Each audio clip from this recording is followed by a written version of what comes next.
iyadoo laga duulayo howlgallada xoreynta gobolka Sool ayaa waxgaradka degmada Dharkayngeeyo ee koonfurta gobolka Sool waxay galinkii hore ee xadda jiida hore ee gobolka Sool ay soo gaarsiiyeen ciidamo iyo gaadiid dagaal oo qayb ka noqonaya xoreynta iyo difaaca gobolka. xubnaha guddiga difaaca ee dowladda Puntland iyo saraakiil hayana jiida hore ku soo dhaweeyay ciidamadan iyo gaadiidkooda dagaalka oo ka yimid deegaankaasi. xildhibaan Cabdul Cabdi Faarax oo ka tirsan golaha wakiilada dowladda Puntland iyo wasiirka wasaaradda haweenka iyo horumarinta qoyska dowladda Puntland Maryan Axmed Cali oo goobtaasi warbaahinta kula hadlay ayaa u mahad celiyay odayaasha iyo waxgaradka deegaankaasi waxaana ay ugu baaqeen dhammaan dadka reer Puntland inay ka soo qayb qaataan howlgallada xoreynta gobolka Sool oo ay ku soo duuleen maleeshiya beeladyo ka yimid gobolada waqooyi. ciidankan iyo hubkan halkan jooga waa ciidan qayb ka mid ah ciidankii ay ugu tala gashay beesha Cabdi Garaad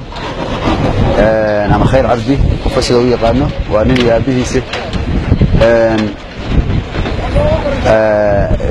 dagaalka iyo difaaca baan oran karaa la iska difaacayo dadka ku soo duulay gobolka Sool ee ka soo duulay deegaankoodii kuna soo duulay deegaan aan lahayn si looga saaro deegaankaas ay ku yimaadeen xaqdarrada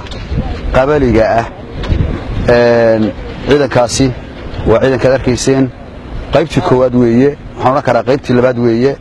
waxaa jira ciidan hore far badan oo ciidanka Puntland kaga jira oo ciidamada ku jira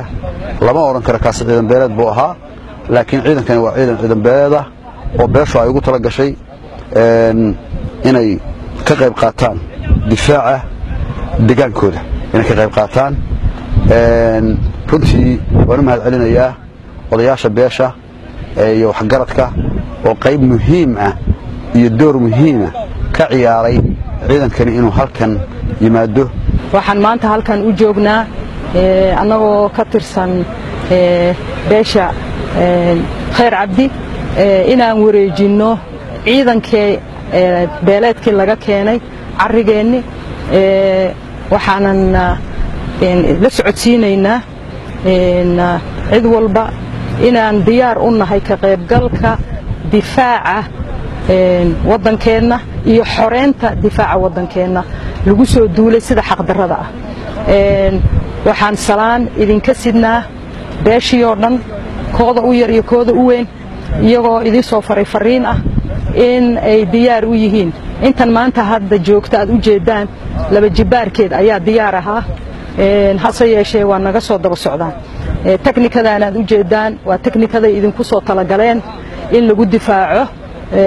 difaaca xaqa ah iyo dagaalka xaqa ah in lagu galo. waxaan u gudbinayaa warkii xildhibaankeenna waxaanan rabnaa inaan ka qaadano mowqif cad iyo